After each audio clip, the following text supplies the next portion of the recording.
What's up, everyone? We are diving back into the multiverse today for another epic What If Smart Naruto Built Large Harem with Tenten, Tayuya, Fuka, Konan, Mei, Samui Part 1.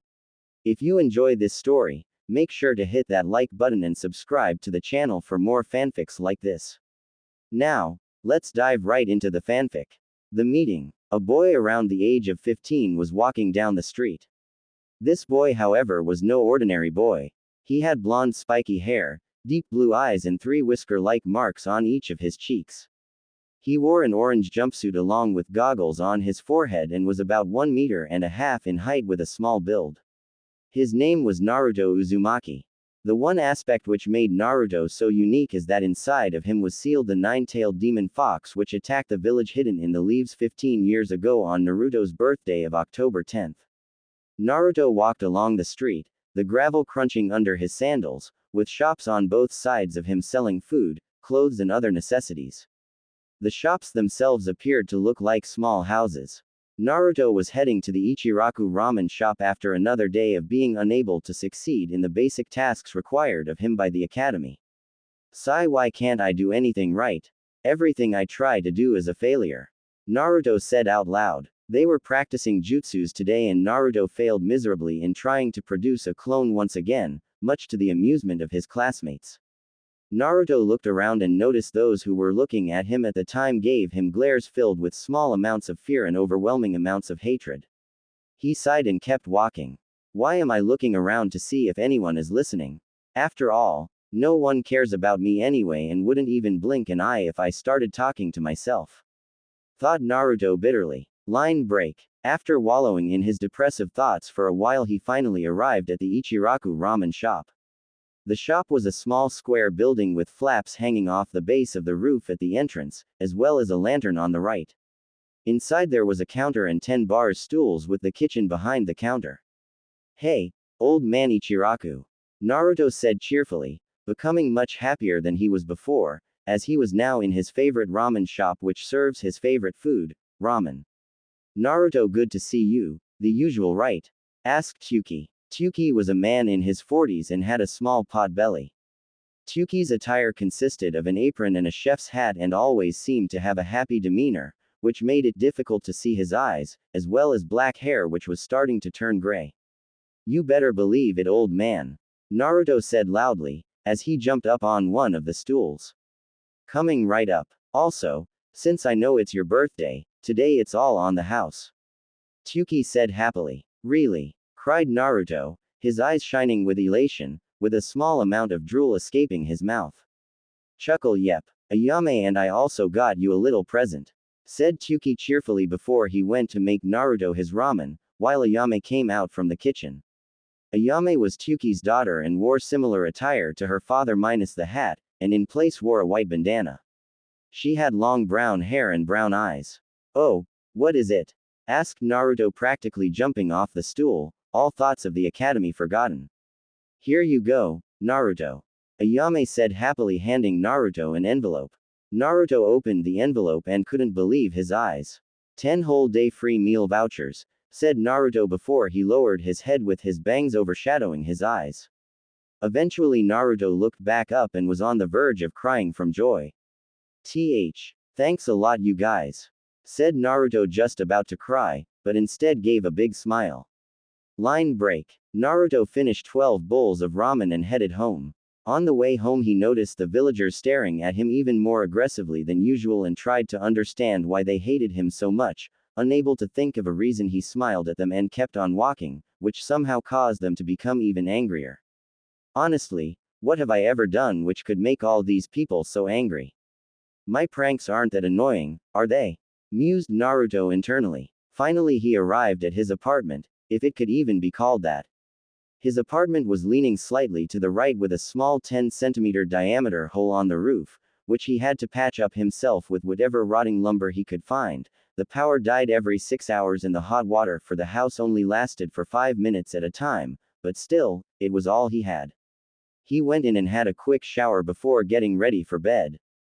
Naruto was asleep in no time and that's when things got weird. Line break. Where am I? Thought Naruto. Naruto walked around in the darkness for a minute, eventually finding what looked to be a set of pipes. He saw a red light in the distance and quickly rushed ahead.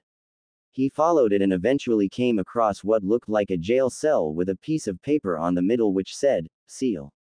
Naruto then thought he heard a sound, so being a 15-year-old boy who had absolutely no idea where he was or how he got there, he did the obvious. He asked, "Who's there?" There was no reply until the sound of a deep sinister laughter echoed around him. "Ha ha ha ha," laughed an ominous voice. Now scared and a little annoyed, Naruto asked again, "Who's there?" "Ha ha, puny human, it is I, the nine-tailed fox," boomed a loud and deep voice filled with malicious undertones. Naruto, who was quite scared at this point, asked frightfully, "What do you want? For that matter, why are you here?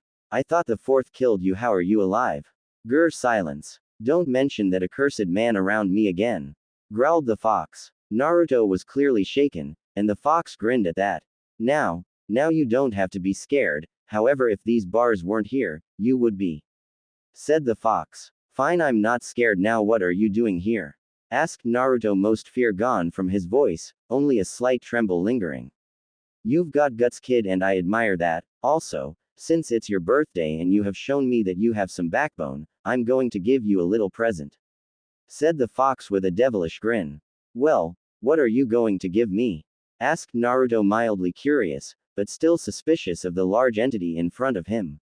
"Come closer to the cage so I can give it to you," said the fox. Naruto tentatively took steps closer to the cage until the fox stuck his claws in between the bars of the cage.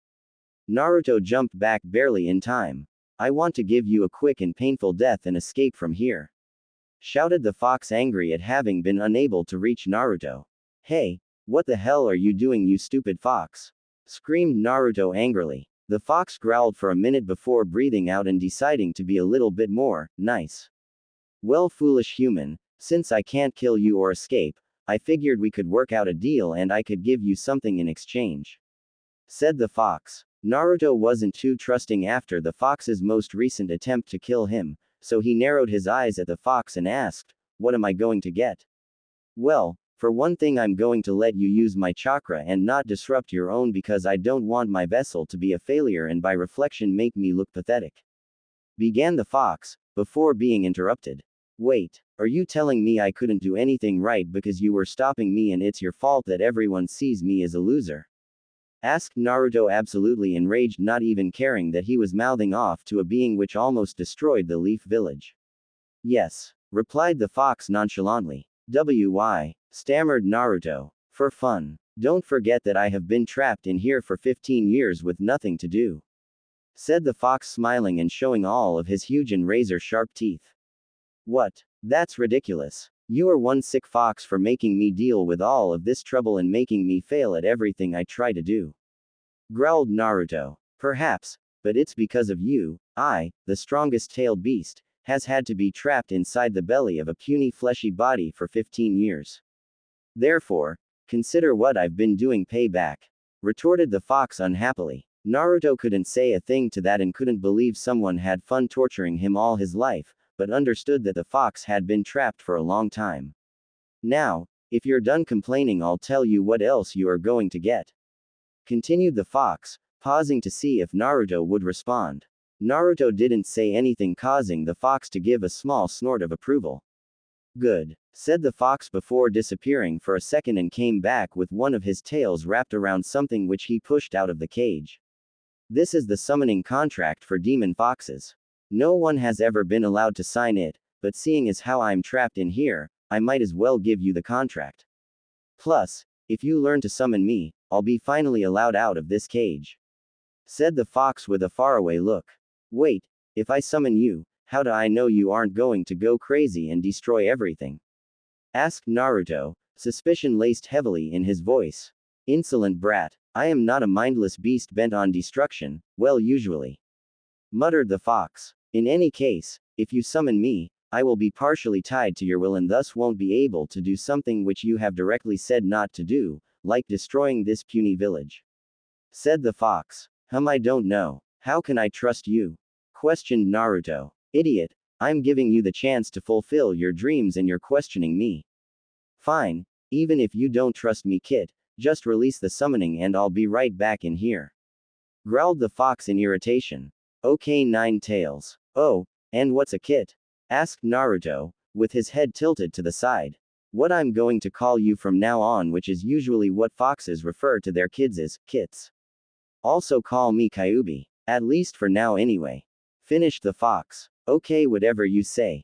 Said Naruto nonchalantly. I can't wait to show everyone how good I am. Thought Naruto, already imagining what he was going to do.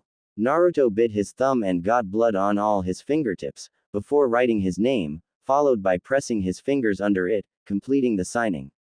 One more thing, Kit. Don't summon me unless you really need to, because right now it would drain all your chakra, putting you in a dangerous state. Although, on the other hand, go ahead and if you die I'll be freed. Said the fox, while taking the contract back with another tail now that it was signed. Okay. However, there's no way I will let you free. That being said, one day I am going to have to do something to get rid of all that hate inside you, said Naruto while thinking about all the possibilities of being able to summon foxes. The fox was surprised that Naruto cared for it. Could he be different than the others? Thought the fox. The fox showed Naruto the hand signs, or in his case claw signs, and Naruto memorized them after the fourth time he saw it. Naruto left Kyuubi's cage and went back to sleep to the sound of the fox laughing. I can't wait until he realizes that since he signed the contract and accepted my chakra, I am now able to talk to him at will and see, hear, smell and experience everything he experiences, as well as know his thoughts. Tomorrow morning is going to be fun. Chuckled Kyuubi before curling up and going to sleep as well. Naruto awoke the next day feeling happy. However, he also felt that something inside him had changed. Getting out of bed, he went through his morning activities and then set out to get some ramen. After eating, he figured he would go train, and that's when he heard something. Hey Kit, said a voice. Who's there? Asked Naruto, looking around trying to spot who had spoken, only to find he didn't see anyone nearby. You aren't going to find me out there, I'm in your head. Said the voice with an amused tone. Kyuubi, thought Naruto. It seems you're not as dumb as I thought you were. Chuckled Kyuubi. Why are you in my head? Asked Naruto. I'll tell you in a minute, but first, stop speaking out loud. If you think something, I will hear it. Said Kyuubi with an even tone. Really? Questioned Naruto in his mind. Yep. See for yourself. Said Kyuubi. Okay. What do you want, Kyuubi? Thought Naruto with a bit of annoyance in his tone, as he was hungry. Hey, I'm trying to help you get stronger here, so talk to me with the proper respect or I will annoy you until you go mad.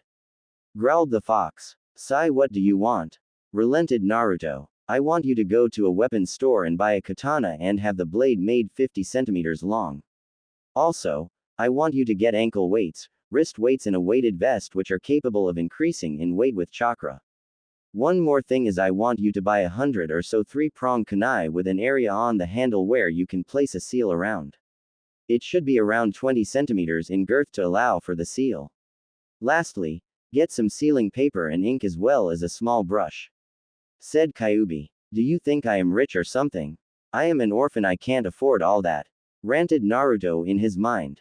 No, but this won't cost you more than the money you spend on food in a week, and since you have those vouchers and you only eat ramen, I'd say you are taken care of in that department.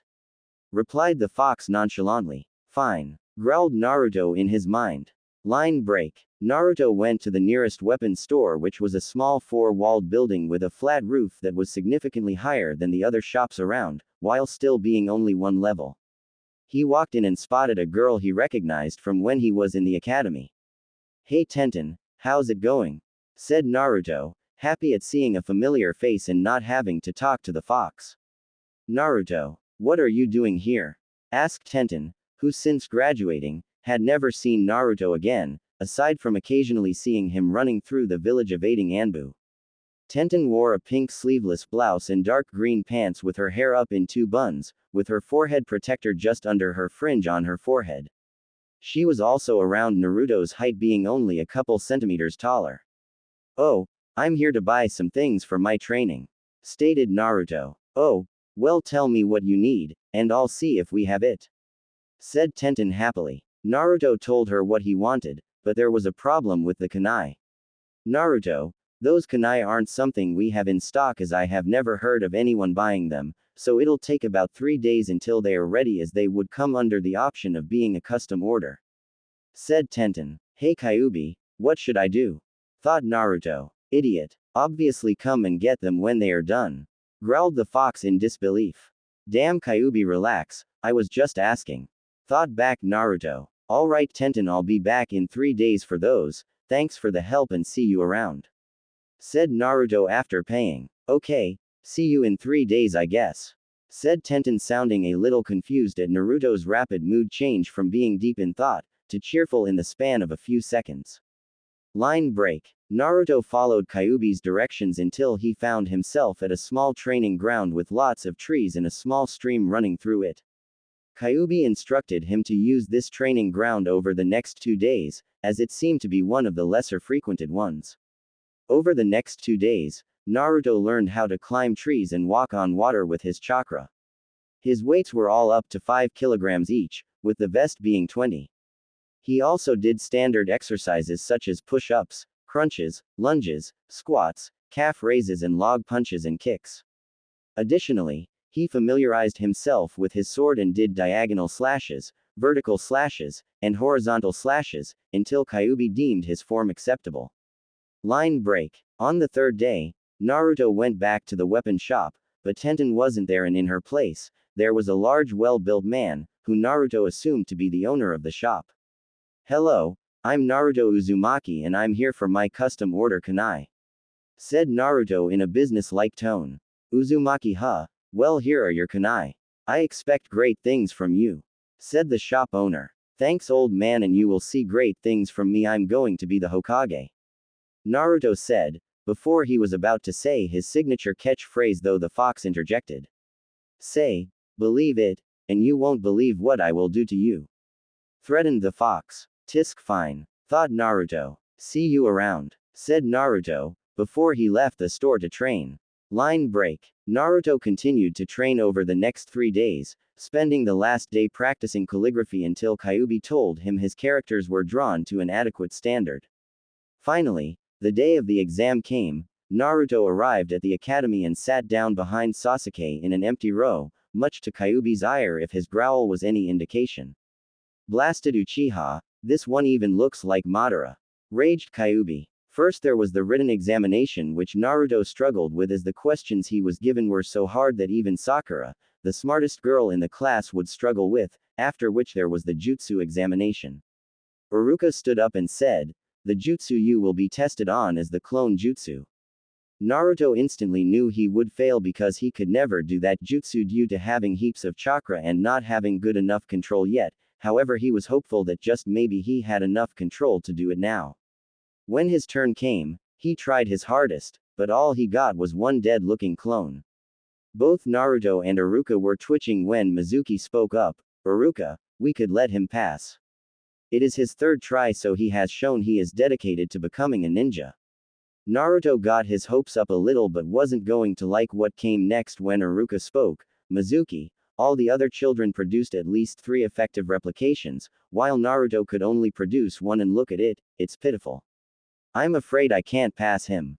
Naruto sighed, but his bad mood was somewhat mitigated by the sad fact that he knew he wasn't going to pass. I thought you said you stopped messing with my chakra. Thought Naruto. I did, but you had abysmal chakra control even without my interference, and a couple days of practicing chakra control is not going to make much of a difference thanks to how large your reserves are. Replied Kyuubi. Sigh, oh well I guess. Said the orange-clad ninja despondently, before exiting the academy. Line break. Naruto was really depressed seeing as he was the only one who failed. After listening to the cruel words of the villagers thanks to his enhanced senses, he was just about ready to leave and hide himself away, when Mizuki found him outside. Hey Naruto, let's talk. Said Mizuki. Naruto walked off with Mizuki and they sat on the roof of a building near the academy. Iruka doesn't hate you, he just really wants to make sure you're ready for the duties of a ninja. Said Mizuki warmly. Well, I am trying, but nothing seems to work. Said Naruto hopelessly. I just really want to be a ninja. Said Naruto. As Mizuki heard this, he got a glint in his eyes which was missed by Naruto. Well Naruto, There is a secret graduation exam, said Mizuki with a smile. He proceeded to tell Naruto about the scroll of seals and that anyone who knew one of those techniques would become a leaf ninja. Naruto had his suspicions but didn't want to look a gift horse in the mouth, so he ignored them for now. Line break. Later that night, Naruto stole the scroll and learned the first jutsu on it, the Shadow Clone Jutsu. After he finished learning it, Kyuubi spoke up. Hey kid, look for a technique called the Flying Thunder God. After taking a quick glance at it, he realized something.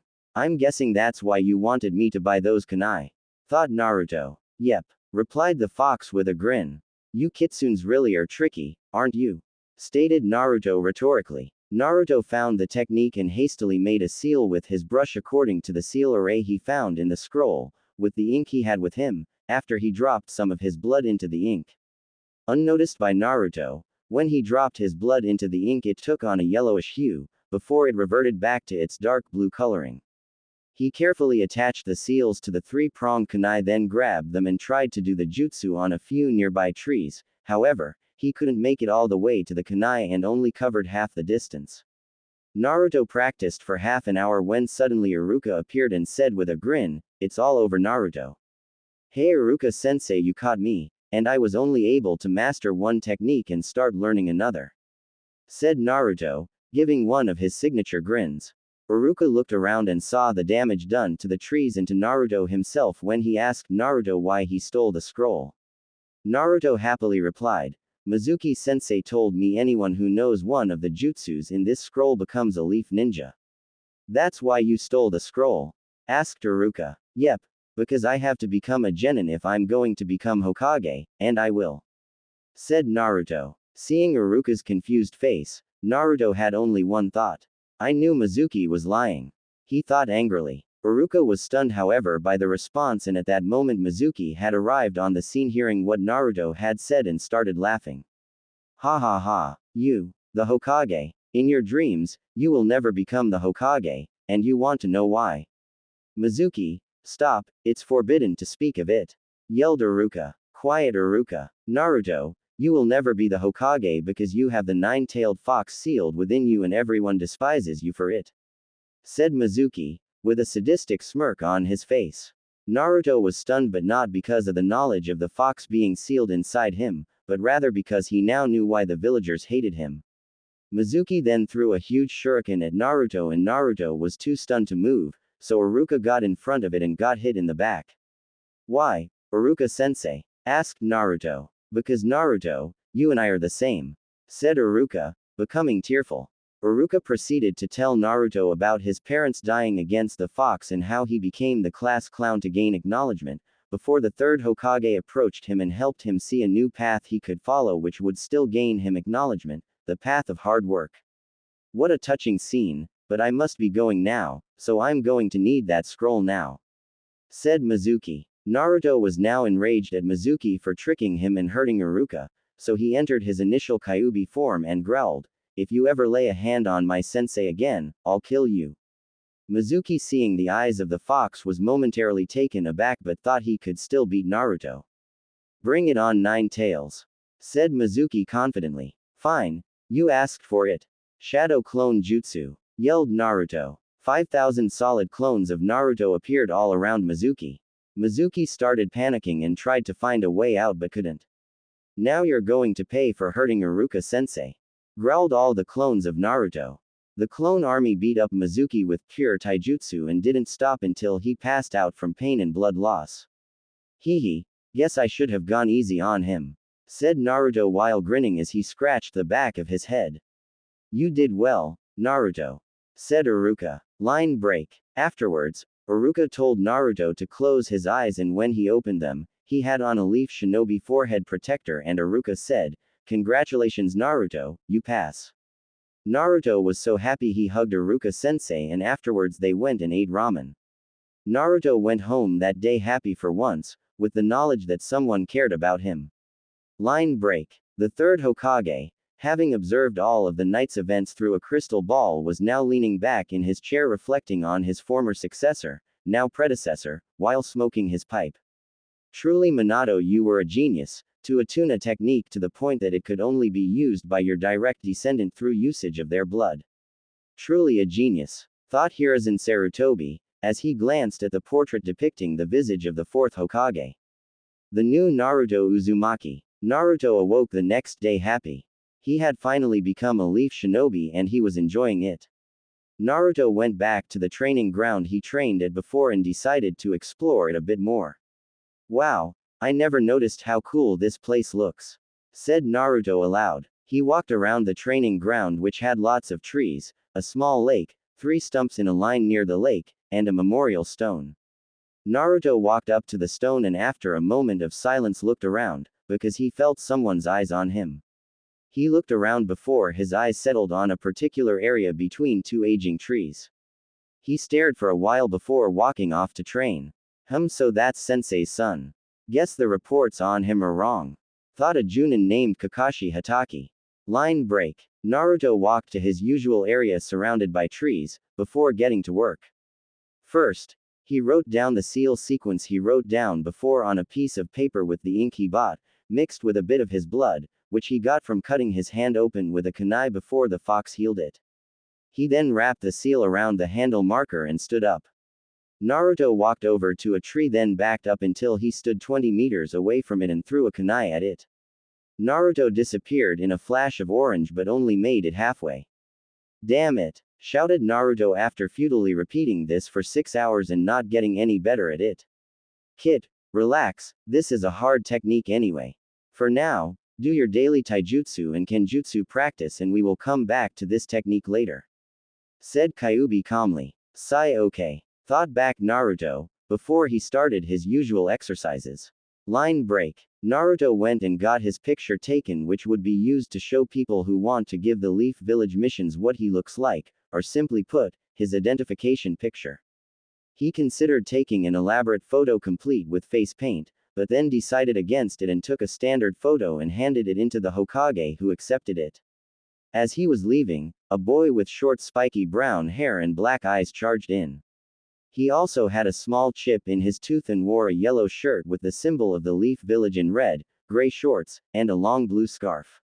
He also wore a gray helmet that had an orange frowning face on the right side, a red circle on the left side, and had a hole at the top for his hair to stick out of.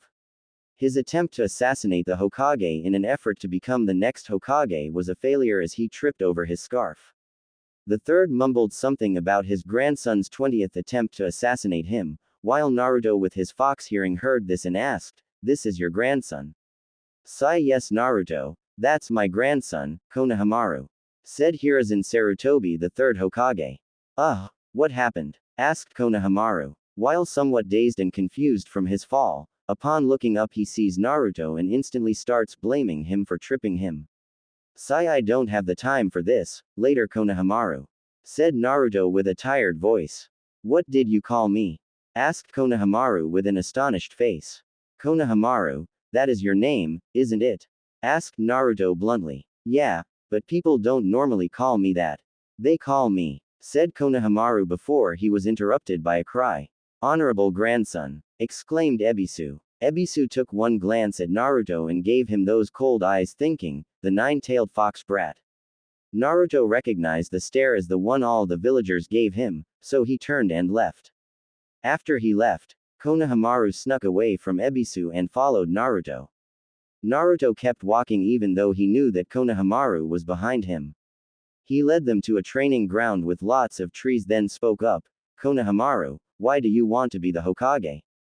Konohamaru replied, so people will see me as Konohamaru and not just the honorable grandson. My grandfather named me Konohamaru after the village, so it should be easy to remember, but... Konohamaru paused before continuing. It's always honorable grandson, no one sees me as Konohamaru. Finished Konohamaru in a depressed tone. Naruto smiled. So am I no one? Asked Naruto, confusing Konohamaru. Huh, replied Konohamaru. I see you as Konohamaru, a proud member of the Leaf Village and one day a great ninja. Said Naruto, as he finished with a smile. Konohamaru began sniffling in an attempt to hold back his tears of happiness. But I'll tell you right now, you aren't going to become Hokage just by wanting it, you need to do something about it. said Naruto calmly, which caused Konohamaru to look up angrily at Naruto. What's that supposed to mean? Said Konohamaru as he stood up angrily. The Hokage is the strongest in the entire village. Are you telling me that no one in this village can beat you in a fight? That you could beat every ninja in this village on your own even if they all teamed up against you? Finished Naruto, being serious for once. No, but I figured that if I could beat Gramps. Began Konohamaru before he broke off, realizing that he probably couldn't even beat his teacher, Ebisu, and sat down depressed again. Now, don't be so down, you can still become Hokage. Said Naruto, causing Konohamaru to look up again with hopeful eyes. If you want to be Hokage, you need be really skilled. One very important skill to have is good chakra control. To have great chakra control you need to practice. One technique is to try to climb trees with only your chakra and feet while walking straight up the trunk. Said Naruto. Konohamaru mumbled something about impossible, so Naruto climbed the tree and Konohamaru was stunned. Konohamaru, there are no shortcuts to becoming Hokage, there is only one way to get there and that is the way you must take, the path of hard work. Also, one more thing, if you want to become Hokage, you're going to have to beat me in battle. Said Naruto, his voice turning challenging at the end. Konohamaru said, whatever, I'm going to become Hokage and if you are in my way, that means we're rivals. Naruto chuckled and said, okay Konohamaru, I'll see you when you're ready and we will decide who is going to be the Hokage, later. Konohamaru's eyes burned with determination as he proceeded to train. Just you wait, boss. Thought Konohamaru. Line break. The next day. Line break. Naruto woke up and headed to the academy to meet his Junin instructor and his team. Naruto sat next to the empty seat next to Sasuke and proceeded to go into his mind and talk with Kyuubi. Hey Kyuubi, when are you going to teach me a powerful jutsu? I mean chakra control and sword slashes might help up to a certain point, but I need something to back them up. Whined Naruto. Okay, I guess it is time I teach you one. First place your hand on the wall over there and channel your chakra. It will help us find out your natural affinity and jutsus which are of your natural affinity are the easiest to learn. Instructed Kyuubi. Naruto placed his hand on a wall which had the symbols of fire, wind, lighting, earth, and water in a circle. After a moment of channeling his chakra the symbol for wind glowed. I guess wind is your natural affinity. Okay, the technique I'm going to get you to learn is the wind release, vacuum sword.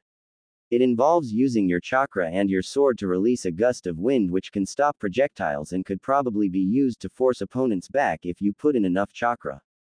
This scroll should tell you how to do it. A scroll materialized at Naruto's feet, and he quickly memorized what to do. Says here if I focus my chakra enough, I could release a blade of wind instead of a gust. Cool. Okay, see you later Kyuubi. With that, Naruto left his mind. When he came back to the world, Sakura and Ino had just barged into the door. Naruto liked Sakura before he met Kyuubi, who opened his eyes to the truth, which was that all she talked about was Sasuke, and today was no exception, not to mention the fact that she was excessively violent. She ran straight up to the row where Naruto and Sasuke were sitting and ignored Naruto, paying only attention to Sasuke. Good morning, Sasuke, she said sweetly, only for Sasuke to not even bother responding to the greeting in the slightest. Naruto watched in amusement as all the other girls came and almost simultaneously started arguing over who gets to sit next to Sasuke, all ignoring Naruto. Sigh fangirls, said Naruto, almost feeling sorry for them. So troublesome, said someone who Naruto recognized. Hey Shikamaru, said Naruto. Naruto, how did you get here? Asked Shikamaru in surprise because he was sure Naruto had failed. Oh, well I kind of stole the scroll of seals and learned the shadow clone jutsu. And something else, he thought but didn't say. Sigh, that's so troublesome, why couldn't you have just passed the genin exam like everyone else? Said Shikamaru in a lazy drawl. Well, you see, I couldn't. Said Naruto, scratching the back of his head in embarrassment. At that moment, Iruka-sensei walked in and the fangirls settled down. Team 7 led by Kakashi Hatake includes Naruto Uzumaki, Sakura Haruno and Sasuke Uchiha. Sakura cheered while Naruto sighed and thought to himself, I wonder what Tenten is doing right now. After thinking this, Kyuubi started to laugh. Haha, has Kit got a mate in sight? Teased the fox. Shut up, demon fox, thought Naruto in annoyance, with a small blush at what Kyuubi was implying. Ah, was that a personal thought? Don't tell me you are going into heat now, mocked Kyuubi. Naruto resolved to ignore the fox so as to maintain his dignity. After the teams were announced, the students waited for their Junin instructors. Team 7 was left behind waiting 3 hours after the time their instructor should have come. While they were waiting, Naruto took the moment to appraise his teammates. Sakura had bright pink hair, large green eyes, and fair skin. Sakura wore a red dress with white circular designs with sleeves and a zipper. She also wore a pair of tight dark green shorts and had her forehead protector tied up in her hair, resting on the top of her head. She was staring dreamily at Sasuke, not a care in the world. Sasuke had black hair with a blue tint and onyx eyes. His bangs hung on both sides of his face, roughly framing his cheeks, with his hair being spiky in the back. Sasuke's clothing consisted of a blue, short-sleeved shirt with a raised collar and the Uchiha crest on the back and white arm warmers, along with white shorts. He also wore a short blue-clothed forehead protector. He was almost completely absent to the world, staring off into space. Finally, a man wearing a mask and a leaf forehead protector covering his left eye, garbed in the standard leaf shinobi outfit, along with iron-plated gloves, appeared at the door. When he entered, Sakura emerged from her daydreaming and yelled, "You're late." My first impression of you guys is." He paused. "You're pathetic," he concluded in a bored tone. Naruto didn't take too kindly to this, so he quickly threw a shuriken at the Junin's head to see if he really was all that. Surprisingly, he caught it through the center using only his index finger and threw it back at Naruto, who then followed suit and caught it through the center as well, causing Sakura to gape at seeing masterful control of shuriken from the supposed dead last and Sasuke to raise an eyebrow. Kakashi's reaction was hidden, but he was happily surprised. "It was fun playing catch with you, sensei," said Naruto while grinning, causing Sakura and Sasuke to return to their normal expressions, annoyed and broody respectively. Well, at least he isn't completely pathetic, thought Sasuke, while taking a discreet glance at Sakura, while mentally sighing. "See you upstairs," said Kakashi. Line break. On the roof, Kakashi was waiting for them to arrive and sit down. Once they sat down, he spoke, "My name is Kakashi Hatake and I'm your Junin instructor. Okay, tell me your name, your likes and dislikes, and your dreams for the future and hobbies." He finished in his bored tone. Sakura spoke up and asked, Sensei, can you go first so we can see what it should look like? Really, how hard can it be to give a little bio on yourself? Thought Kakashi, while mentally sighing. Kakashi obliged, albeit after a slight pause, and said, "My name is Kakashi Hatake. My likes, the fourth Hokage, make out paradise. And dislikes, fangirls and those who leave their comrades behind, I don't feel like telling you. My dreams, I never really thought about it, and as for my hobbies, I have lots of hobbies. Okay, now it's your turn. You in the orange, you're up," finished Kakashi before pointing to Naruto. Naruto perked up at this and spoke, "My likes are eating ramen with Iruka-sensei, ramen, and ninja training. I dislike waiting for ramen to cook, ignorant people who are blinded by stupidity and fangirls," snorted Naruto, sparing a brief side glance at Sakura. "My hobbies are eating ramen and comparing different types, exercising, playing pranks, and learning new jutsu, and my dream is to become the Hokage so the village will stop disrespecting me and have to acknowledge my existence, as well as being able to protect those important to me," finished Naruto, before sitting back down. Well, he has grown up in an interesting way, but it's good to see he likes ninja training and shows a surprising level of maturity and perception, if his dislike of ignorant people is any indication. Thought Kakashi. "Okay, you're next, girly," said Kakashi. Sakura bristled at the comment but quickly got over it and started talking. "My likes, I mean, the person I like is," begun Sakura, before she looked at Sasuke and giggled. "My hobbies," said Sakura again, before she once again looked at Sasuke. "My dreams for the future are." She once again looked at Sasuke and squealed. "My dislikes are Naruto," shouted Sakura at the end. Naruto quite frankly couldn't care in the slightest and was reading over his jutsu scroll in his mind, while Kakashi was upset thinking that her thinking was more concerned about boys than ninja training. Great, a fangirl. Kakashi inwardly sighed. Lastly, Sasuke spoke, "My name is Sasuke Uchiha. I hate a lot of things and don't particularly like anything. I don't have a dream, because I will make it a reality. I'm going to restore my clan and destroy a certain someone." Finished Sasuke in his dark tone. Naruto thought, I wonder who he is talking about. Great, a dark, moody avenger. Thought Kakashi with a sigh. Sasuke is so hot, said the pink-clad girl. Kakashi then spoke up and told them what they were going to do tomorrow. Tomorrow we are going to be doing a survival test because out of the 27 academy graduates, only 9 will become genin and the rest will be sent back to the academy. Oh, did I forget to mention that your chances of failing are 66% and that you shouldn't eat breakfast because if you do, you'll puke. Finished Kakashi, with a deceptively cheerful-looking eye smile. All were intrigued at the odds but didn't say anything. After that, Kakashi dismissed them and told them to meet at 5 a.m. sharp at Training Ground 7. Naruto went back to his newly dubbed personal training ground and started to practice the wind release, vacuum sword technique which involved a lot of swinging, but Naruto found nothing happened. Hey Fox, why isn't this working? Asked Naruto aloud, seeing as he was alone. Well, you need to learn how to manipulate wind chakra first obviously. Said the fox, who was shocked at Naruto's stupidity. Exactly how was I supposed to know that? Deadpanned Naruto. Make 1,000 clones and have them all attempt to mold wind chakra and tear a leaf in half. Finished the fox ignoring Naruto's comment. You got it, said Naruto, who made 1,000 clones and spent 4 hours trying to split leaves until they finally succeeded. Yay, shouted Naruto happily. Naruto then tried wind release, vacuum sword and actually produced a wave of wind.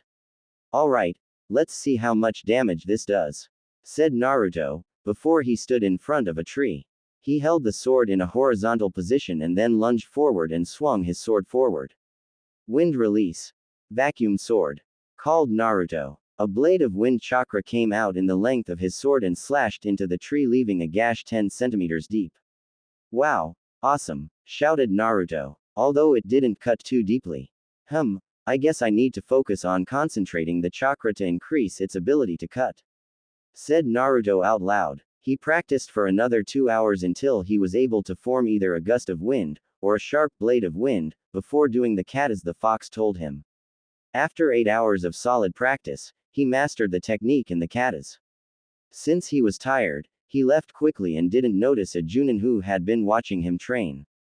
The test. Naruto, Sakura, and Sasuke arrived at the training grounds at 5 a.m. The training grounds, Naruto noticed, was the one he had been training at. Huh, what a coincidence, thought Naruto bemused before sitting against a tree. Sakura once again ignored Naruto and attempted to get Sasuke's attention. Sasuke was eyeing Naruto due to what he saw yesterday, while Naruto used the time to meditate and in doing so, blocked out Sakura and Sasuke. Sasuke, Sakura, and Naruto waited for 3 hours when Kakashi finally arrived. Hey, you're late, yelled Sakura. Sakura's shout alerted Naruto to Kakashi's presence, so he promptly threw a wind chakra enhanced kunai at Kakashi. It tore through Kakashi, who had a shocked expression on his face before a puff of smoke surrounded him and a pierced log with a kunai-sized hole in it fell to the ground. Naruto turned around and threw another kunai at a seemingly random tree. You know, Kakashi, you are starting to make me dislike those who are late, said Naruto calmly, while looking at the leaves of the tree which he previously threw his kunai at. Oh, sorry, but a black cat crossed my path, so I had to take the long way around, said Kakashi, as he dropped down from the tree. No one bought his excuse and just looked at him with a set of skeptical, annoyed stares, with Naruto adding a slight growl in. Shrugging off the glares easily, Kakashi then moved on to the reason they were even out here in the first place. Okay then, the exercise is to get these 2 bells from me by noon. If you don't get a bell, you go without lunch and you will be sent back to the academy, said Kakashi, oblivious to Naruto's anger. So that's why he told us not to eat breakfast, thought Sakura, Naruto, and Sasuke. A ninja must see through deception. Although it was fun to make you skip breakfast. Ready. Begin. Announced Kakashi, causing all of the genin to quickly hide in the bushes. Line break. After a few minutes with no one moving, Kakashi decided to make his move. Kakashi appeared behind Sakura and tapped her on the shoulder. Hey Sakura, whispered Kakashi, which caused Sakura to turn around. Demonic illusion. Death mirage jutsu. Said the form of Kakashi, which then vanished in a swirl of leaves. Sakura's eyes became heavy, and she started feeling tired. Sakura, said Sasuke. Sasuke, squealed Sakura, before she turned around and saw a mutilated Sasuke. He had his left leg dislocated and pointing backwards with heaps of kunai and shuriken sticking out of him all over his body, with blood steadily falling out of his mouth. Sakura, please help me, croaked out Sasuke. Sakura then screamed and fainted while Kakashi thought, despite her test scores, she couldn't see through the most basic genjutsu. Naruto and Sasuke didn't really care about why Sakura screamed, but they assumed that Kakashi did it, so she wasn't dead. Hey Fox, how am I going to get a bell? Thought Naruto. You could always try combing your techniques together. Suggested Kyuubi. Okay, I know what to do. Thought back Naruto after some deliberation. Line break. Naruto then walked around and found Kakashi near the lake. Oh sensei, I think it's time I give you a bit of incentive to stop being late. Said Naruto in a sickly sweet voice. Shadow clone jutsu. Said Naruto, as he made his cross hand sign and created 10 clones. Attack! Shouted the real Naruto. Two charged Kakashi with their swords and each gave a horizontal strike, one from left to right, and the other from right to left. Kakashi jumped up and threw down 2 shuriken, but this is what Naruto expected. One more clone jumped down with both of his hands held together to give a clasped double-fisted hand strike and swung it at Kakashi's head. Kakashi anticipated this, so the clone ended up cracking a log instead, which Kakashi seamlessly swapped with. Kakashi then appeared in front of the clones, but 20 meters back from where he substituted. Damn it, he's good. Thought Naruto. Naruto went for one last-ditch effort and charged with all his clones following suit in a circular formation, as all of them tried to cut Kakashi down with their swords, with a diagonal sword slash from top right to bottom left. Kakashi was slashed and instead of oozing blood, disappeared in a cloud of smoke. Damn, I can't believe him, he's good. I better get some help. Thought Naruto, before he walked around, looking for Sasuke, as Sakura wouldn't be able to help for obvious reasons. Line break. Naruto found Sasuke fighting with Kakashi, and when he used fire style, fireball jutsu, he made his move. Naruto threw 12 three-pronged kunai about 2 meters apart from each other in a close-knit circle around Kakashi and then made 12 shadow clones who flashed halfway to each kunai and engaged Kakashi in a taijutsu battle. He then went out to grab Sasuke to tell him his plan. Naruto jumped back with him into some trees a fair distance away. Hey, Sasuke, I know you don't like me, and I don't particularly like you, but I want to pass, so I need your help. Said Naruto quietly. Sasuke thought about it and realized that if him and Naruto worked together, they might be able to get both bells, as Naruto had recently been surprising him. Fine. Sasuke conceded, after a brief moment of deliberation. Line break. Kakashi was waiting for them to make a move and was reading Makeout Paradise. Seems like they are working together. Thought Kakashi, feeling both boys approach him. Sasuke jumped out of the bushes and threw kunai and shuriken until he got Kakashi within the space Naruto's 12 kunai had made before. He then jumped back onto a branch on a nearby tree, ready to attack Kakashi if he tried to escape, and said, "Now Naruto." 12 more shadow clones flashed halfway to the kunai and surrounded Kakashi. They then all drew their katanas. All right, ready? Asked one clone, with all the others replying in the affirmative. All shadow clones charged at Kakashi 2 at a time, using wind release, vacuum sword, opting to make gusts of winds rather than blades, and after they did it, using the flying thunder god technique to get away from Kakashi's counter, before using wind release, vacuum sword again, and eventually trapped Kakashi in a swirling tornado. I don't believe this. How could a mere genin know how to use the fourth's most famous technique? It's unbelievable, even if he hasn't mastered it yet. Thought Kakashi. At this point, Sakura had found where they were fighting and couldn't believe what she was seeing. Since when was Naruto this good? He couldn't even do a simple clone jutsu at the academy.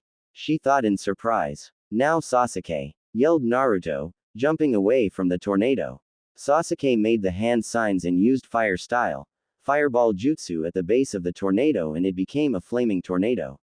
Unfortunately, the Kakashi that was trapped in the tornado turned out to be a shadow clone, which was revealed when it disappeared in a puff of smoke. Oh crap, thought Naruto, before there was a shout. Earth style. Headhunter jutsu.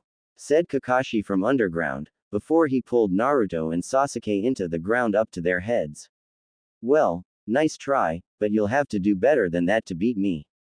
I am a Junin after all. Said Kakashi and his clone, which had pulled down Naruto and Sasuke respectively. Ha, and you shouldn't underestimate us. Said Naruto, as he puffed into smoke, while a kunai came out of a tree and struck the Kakashi clone. Naruto quickly jumped down from the tree, jammed both his fists into the ground with brute force, pulled Sasuke out by his shoulders and ran away. Kakashi's sweat dropped at this while thinking, well, he countered the jutsu. I guess despite how crude the method was. Line break. Man, that was close. Said Naruto. It was your fault. You gave him too much time to make a substitution. Said Sasuke. What? Are you serious? It was probably your slow fireball that gave him the chance to escape. Retorted Naruto angrily. Sasuke went to open his mouth, but Naruto put his hand over him, effectively silencing him, much to his annoyance. Okay, forget all that. When we were fighting him, he looked really surprised when we did those moves. So, what I'm thinking is he will expect us to rush him with jutsu, so we will charge at him with pure taijutsu. I'll hit him high, you hit him low. Deal. Said Naruto as he uncovered Sasuke's mouth. Sasuke liked the plan, but he was going to be the one to get the last word. I'll hit him high, you hit him low. Said Sasuke, before he walked off. Sai always has to get the last word in. Mumbled Naruto, before he followed the Uchiha. Line break. They have almost showed just enough teamwork to pass. Looks like I'm getting a team this year. Mused Kakashi. Hey Kakashi. Said Sasuke as he stood alone, keeping a distance of about 5 meters from Kakashi. Or not. Thought Kakashi. Yes Sasuke. Said Kakashi, giving an eye smile. I'm taking those bells. Said Sasuke, before he rushed him. Sasuke went for a right roundhouse, which Kakashi blocked with his left arm. Sasuke then leaned back and brought his left arm around for a hook, which was also blocked, this time by Kakashi's right hand. Sasuke then went for a jab straight to Kakashi's face with his right, which Kakashi blocked by bringing both his hands together. Got him, said Sasuke, as he let go with his left hand and reached for the bells. He just managed to touch one, causing it to jingle, at which point Kakashi pushed him away. This kid is something else. Thought Kakashi, before he promptly dodged a sweep kick by jumping back. Got you now, said Naruto, as he followed up his sweep kick with a right uppercut. Kakashi hooked Naruto's arm with his left and flung him away over his shoulder. Sasuke waited for the release and charged back at Kakashi with a right jab. Kakashi spun and blocked with his right arm and threw Sasuke away in the direction opposite of Naruto. Kakashi waited for a moment before two shadows appeared above him. Sasuke and Naruto both slammed down with an axe kick on Kakashi's shoulders before he turned into a log, which was smashed into splinters. Two clones of Kakashi snuck up behind Naruto and Sasuke and were about to use 1,000 years of death on both Sasuke and Naruto. Sakura, who had been waiting before, managed to get him away from both by throwing two kunai.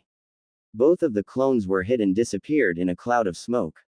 All three of them were looking around when they saw both bells in the center of where the shattered log was. They all jumped to them, and all came to the same conclusion. 3 people and only 2 bells. What do we do? Asked Naruto. Kakashi was behind a tree waiting to see what they would do. Well, you two are the ones who made him drop them. So gulp, you guys should take them. Said Sakura reluctantly. Yeah, but Sakura, you are the one who stopped him from hitting us both with that last technique, so you should get one as well. Said Naruto. Sasuke spoke up after a moment. Listen, there are 3 of us and 2 bells, right? Sakura and Naruto nodded. So that means one of us has to fail. Concluded Sasuke. Sakura then remembered what Kakashi had said. Not necessarily. Didn't he say a ninja must see through deception? Asked Sakura, to which Sasuke and Naruto nodded. So maybe this was a test in the test.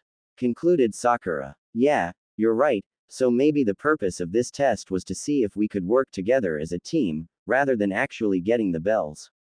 Said Naruto. As Naruto said this, there was the sound of clapping. Very good, Naruto, that was the purpose of this test. Said Kakashi, walking towards them.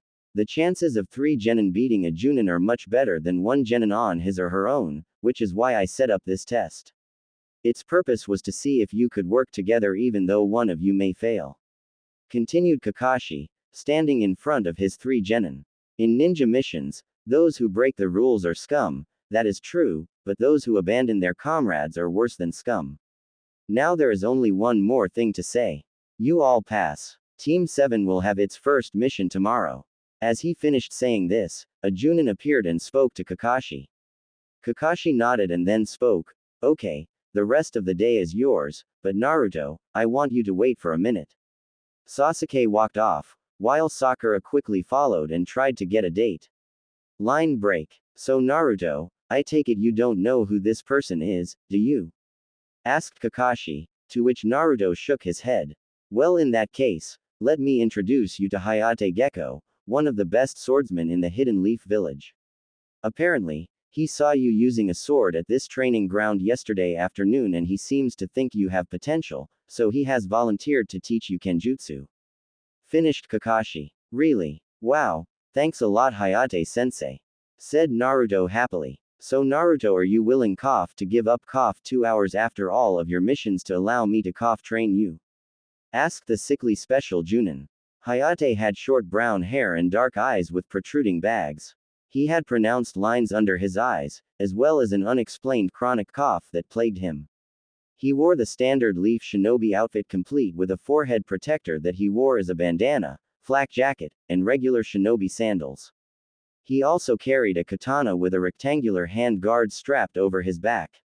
Sure. I wouldn't mind at all. Said Naruto eagerly, excited at the prospect of learning from a master. Okay, so Naruto, after you finish your missions, meet Hayate here at Training Ground 7 for sword training every day, at 3 p.m. sharp. Said Kakashi. No problem. Said Naruto saluting. In that case, you're dismissed for now. Said Kakashi, with his patented eye smile. Naruto left and headed to the Ichiraku ramen shop for lunch, as he had skipped breakfast, and it was now noon and therefore didn't hear what Kakashi and Hayate were talking about. Does he really have that much potential in Kenjutsu? Asked Kakashi seriously. Yes, he was using a style similar to the Demon Fox style which is very difficult to learn. Said Hayate just as seriously. You don't think he can talk to the fox, do you? Asked Kakashi with a concerned undertone. I think so, otherwise there is no way he could have known it. Said Hayate. Very well, I'll tell the Hokage. Finished Kakashi, and a moment later both left the training field in a body flicker, leaving only a clump of leaves behind. Line break. Naruto was walking to Ichiraku when he bumped into someone. Said person turned around and that person turned out to be Tenten. Oops. Sorry Tenten. Said Naruto. Oh, hey Naruto, don't worry about it.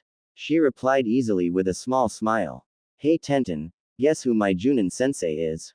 Asked Naruto. Who? Asked Tenten. It's Kakashi *MMPH.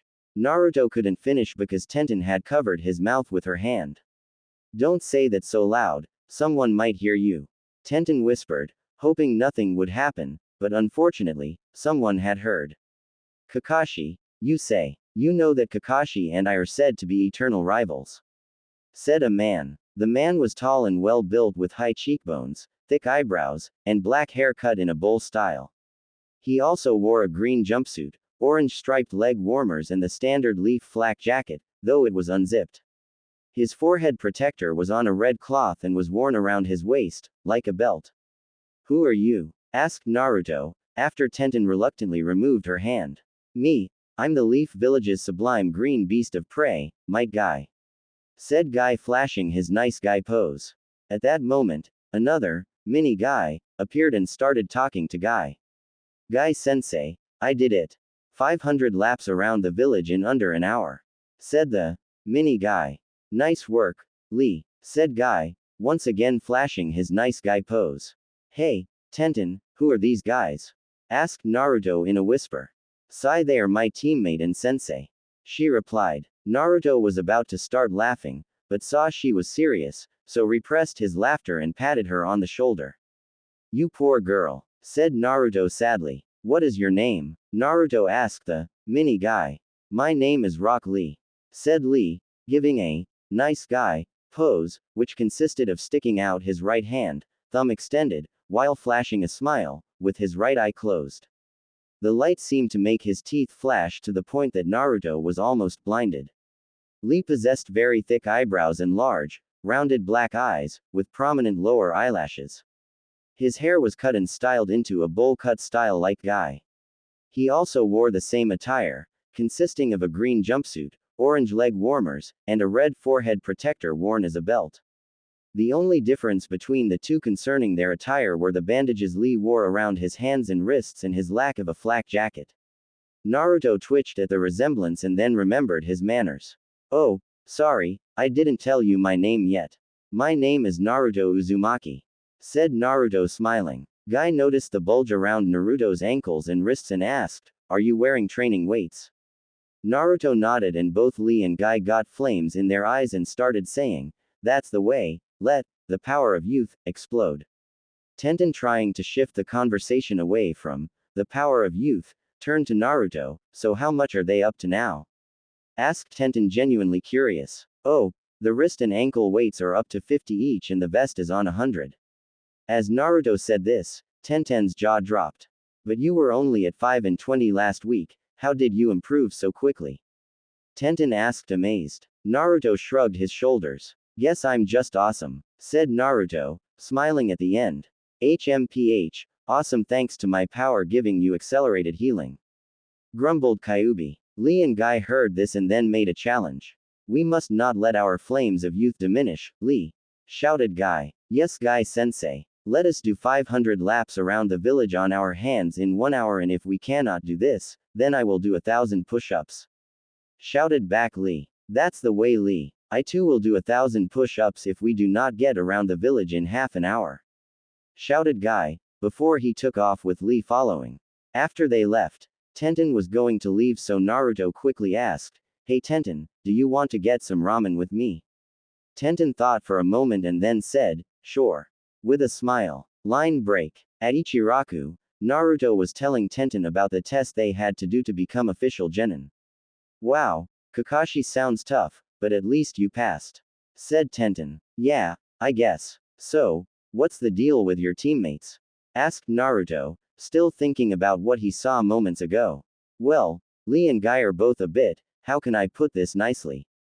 Started Tenten, before pausing as she tried to find the right words. Training obsessed is probably the best way to put it. My other teammate is a boy named Neji Hyuga, who is obsessed with his clan and destiny.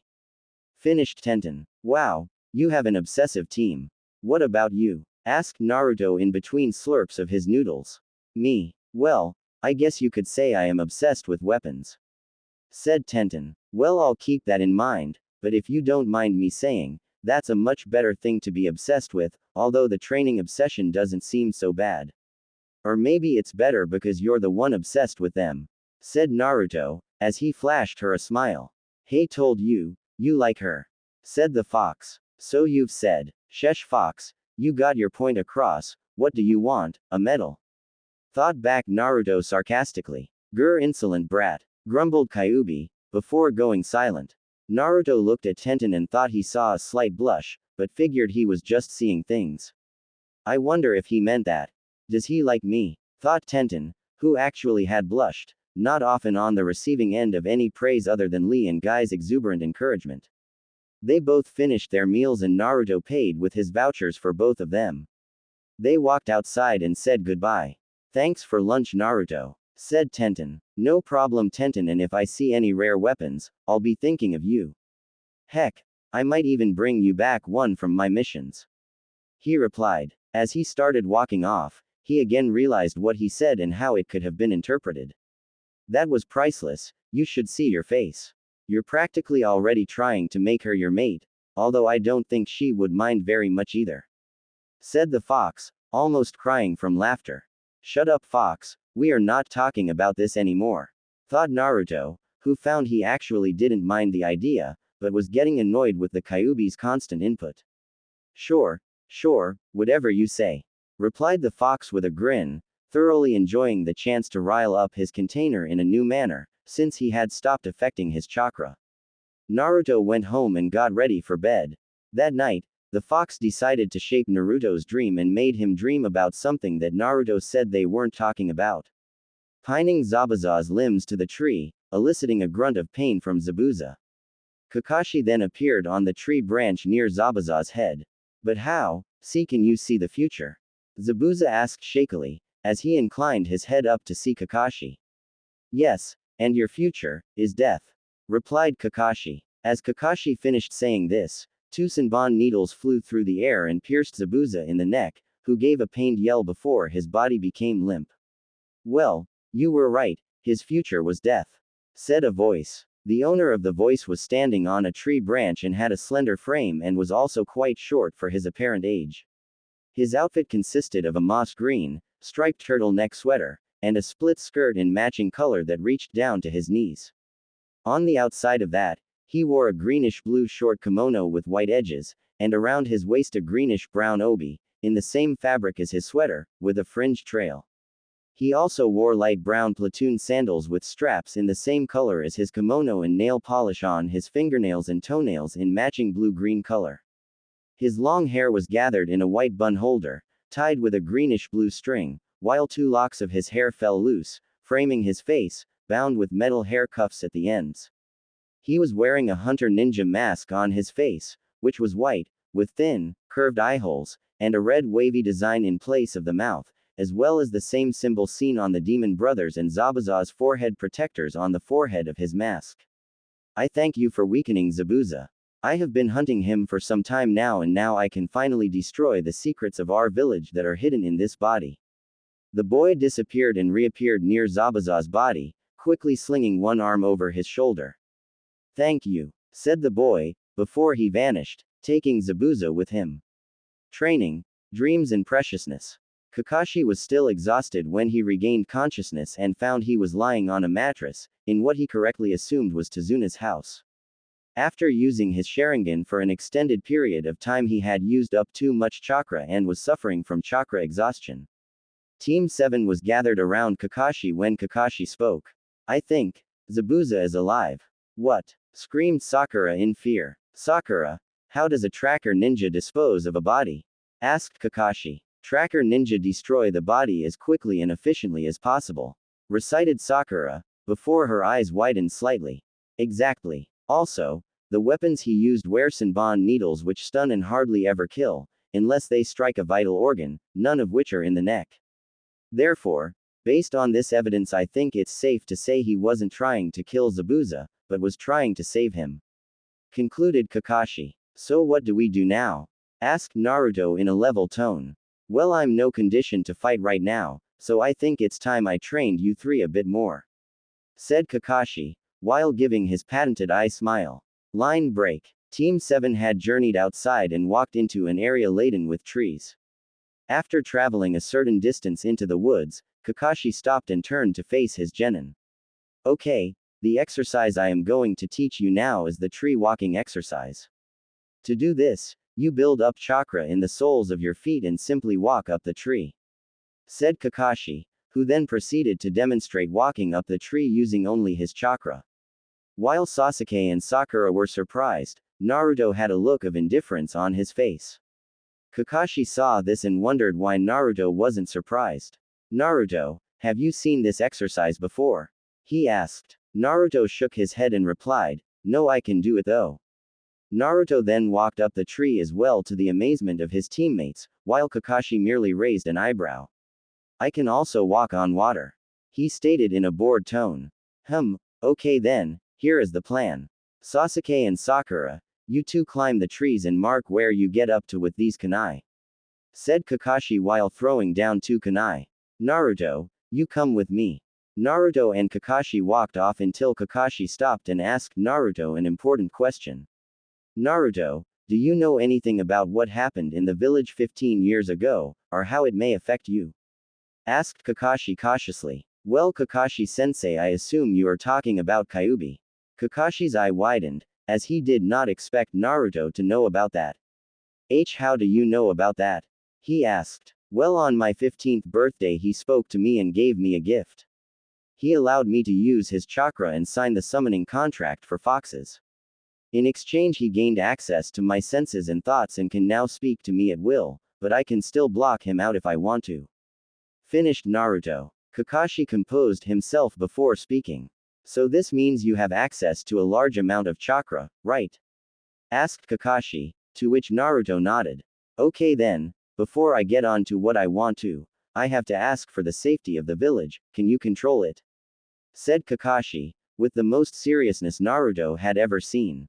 Yeah, even if I summon him, he told me that his will is partially under my control, so if I expressly forbid him from, say, destroying the village, he won't be able to, which I'm assuming is the reason you asked. Said Naruto, sensing Kakashi's distress. Kakashi breathed a sigh of relief and then spoke again. Okay Naruto, since you have such an ample amount of chakra, I'm going to teach you one of the many jutsu I have copied over the years. This move is called Fire Style, Grand Fireball Jutsu. Said Kakashi before showing Naruto the hand signs and then told him to practice. Hey Kyuubi, how can I use Fire Style if I have a wind affinity? Asked Naruto. Just when I think you have a brain, you go out of your way to prove me wrong. I told you that your natural affinity is easier to do, I didn't say it's the only element you can use.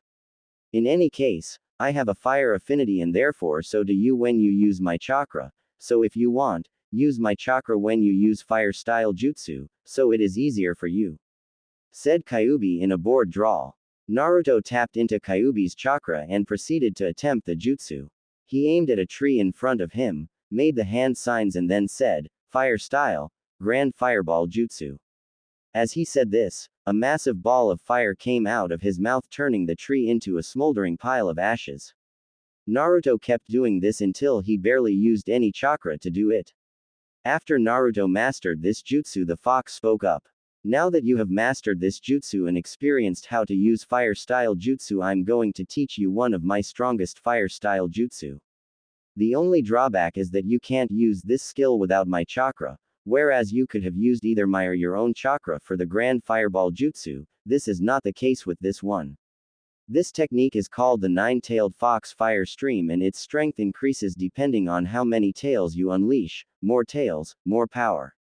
Explained Kyuubi. Naruto tried to use this in his initial Kyuubi form, but it didn't work, so he reluctantly allowed one tail to appear and then tried it. Naruto growled in pain as the one-tailed cloak covered him. Naruto felt the prickle of needles along his skin while he found his usual cheerful inner voice become quiet. Naruto crouched down into a fox-like position with his palms touching the ground. He gathered his chakra in his chest and let it travel up his throat before opening his mouth while thinking, Nine-Tailed Fox Fire Stream. A wide stream of fire was immediately expelled from Naruto's mouth, and after it ejected his mouth, it doubled in size and rushed at the tree. A loud bang was heard indicating the breaking of wood, so Naruto stopped his jutsu to observe the damage. Not only did the stream burn the tree he was aiming at, but it also went right through it as well as another 5 behind it. Naruto was amazed, but then collapsed to the ground panting. As this was his first time unleashing the first tail, he was extremely exhausted, so he decided to stop training and see how Sasuke and Sakura were doing. Line break. Naruto walked back to where they had been and found them still there, running up the tree in Sasuke's case, or panting or the floor in Sakura's case. Both had managed to reach the top based on the kunai scratches, so Naruto walked over to them. Yo, you guys mastered this yet, huh, oh great Uchiha? Asked Naruto with a sarcasm-heavy voice. Sasuke back-flipped off the tree and gave a small scoff, before turning away from Naruto, much to his amusement. Before he could continue on, Kakashi appeared and loudly cleared his throat, drawing their attention. Okay my cute little genin, I think we have done enough training for now, so starting tomorrow we protect the bridge builder as he builds the bridge," announced Kakashi. Line break. When they returned to Tazuna's house, they arrived just in time to sit down to eat dinner at the table. Inari, Tazuna's grandson, had been watching them train today and finally started to speak to them. "Why are you guys training so hard? It's not like you are going to be able to change anything. You guys are just kids, you won't stand a chance against someone like Gato," said Inari in a flat tone. "You want to know why? It is because I'm going to become the Hokage, it's my dream," replied Naruto. "Dreams are just that, dreams, and only stupid little kids believe them. Anyway, why are you sticking your nose in our business for? Gato has hundreds of men and all of them will tear you to shreds if you go against him, and for what? You have no idea what it is like to suffer, that's why you dream, you think everything works out well, but it doesn't," shouted Inari angrily, with tears coming to his eyes. The entire room went silent. Kakashi stared concernedly at Naruto, knowing just what he had to endure. Naruto's bangs were covering his eyes as he spoke. "You think I don't know what it is like to suffer? Kid, you have no idea what it's like to suffer. In fact, I think you're nothing but a coward," Naruto shouted as he looked Inari straight in the eye, glaring at him heatedly with an oppressive aura falling over the table. Inari began to whimper, but before he started crying, he went to his room. "Naruto, you went too far, go and apologize to him," demanded Sakura. "Shut up, Sakura, you shouldn't talk about matters you have no idea about," thundered Naruto. Sakura whimpered, but wisely shut her mouth, not having seen Naruto lose his cool before and certainly never towards her. After a few seconds, the oppressive aura lifted.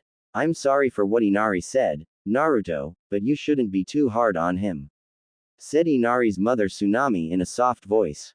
"I suppose I should tell you why Inari is the way he is," said Tazuna tiredly. Tazuna told them about Kaiza and how he taught the Land of Waves and Inari what the true meaning of courage was, as well as his relationship with Inari and how close they were.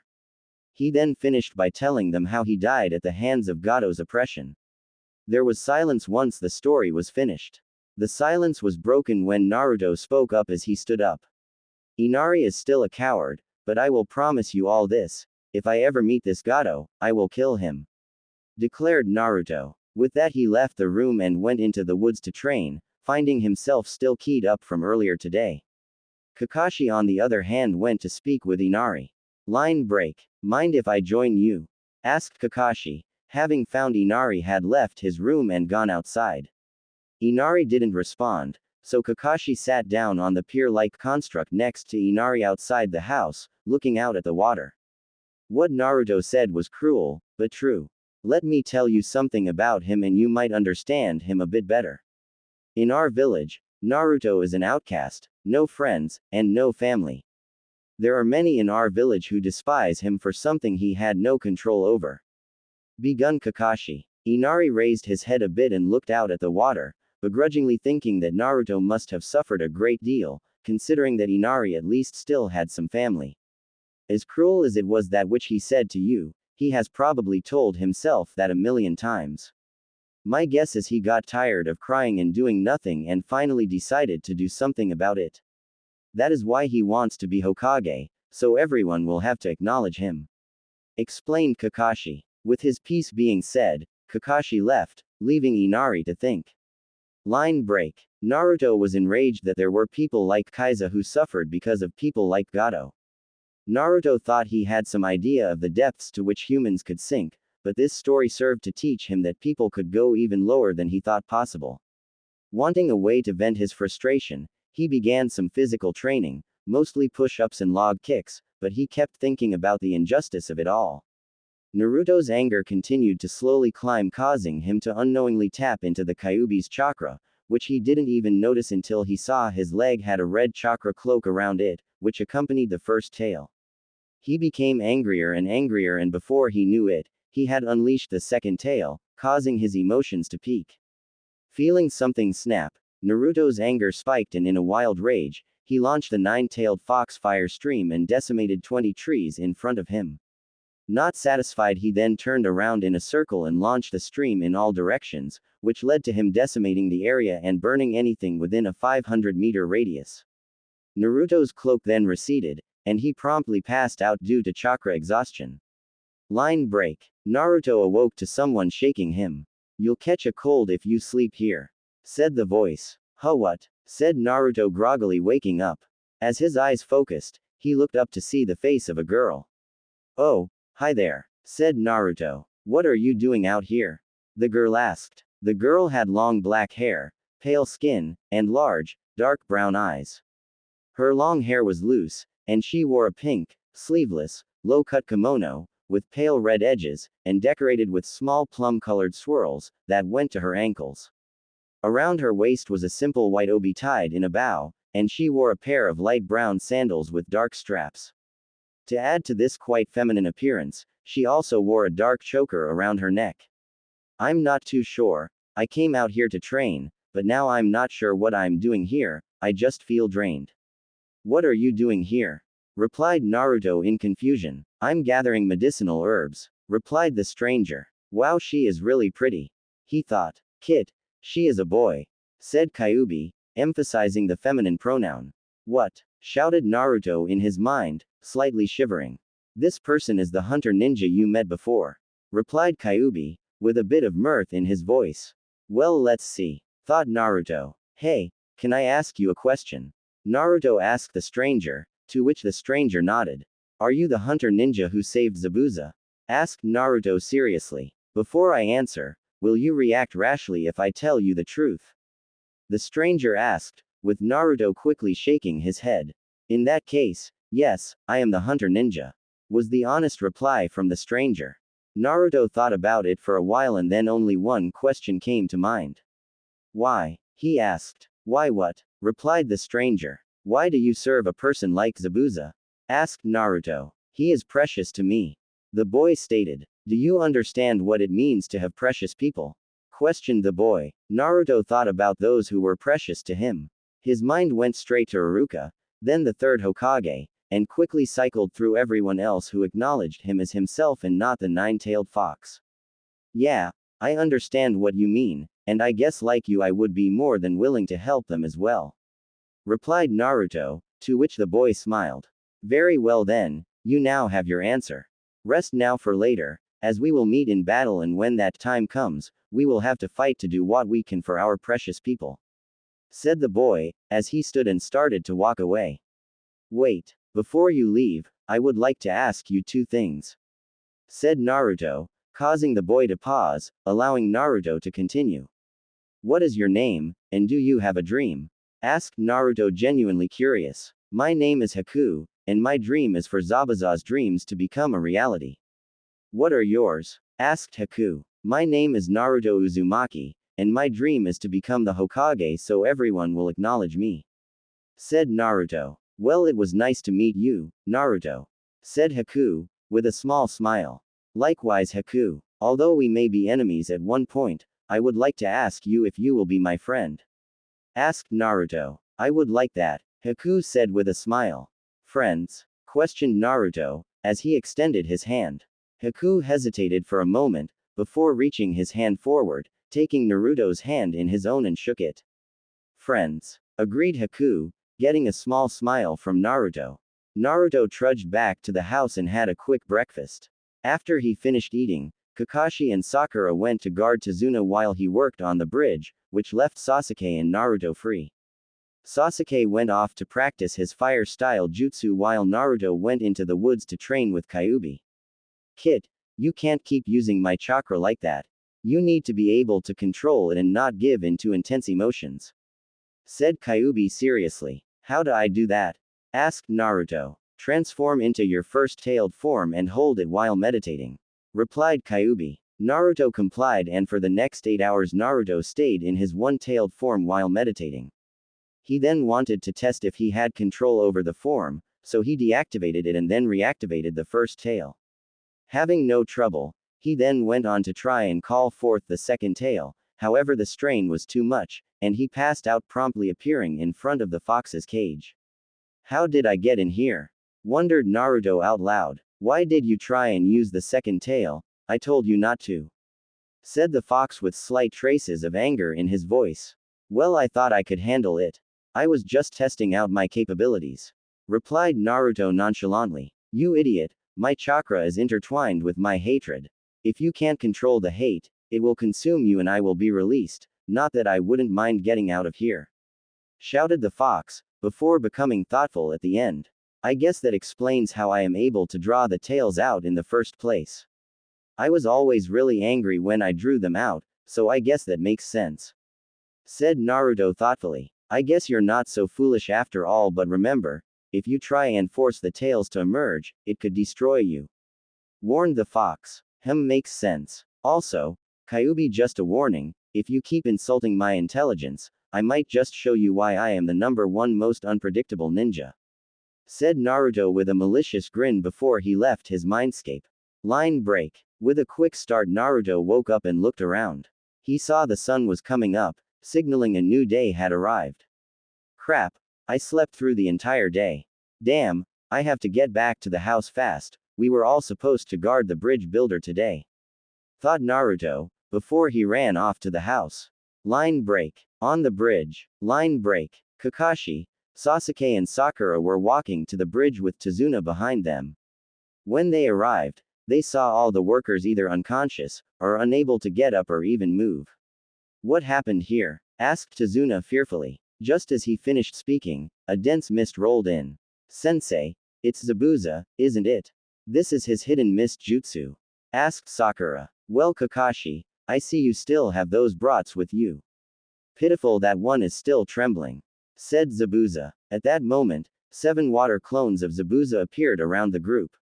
Sasuke grinned and said, I'm trembling with excitement. Go on, Sasuke, they are all yours.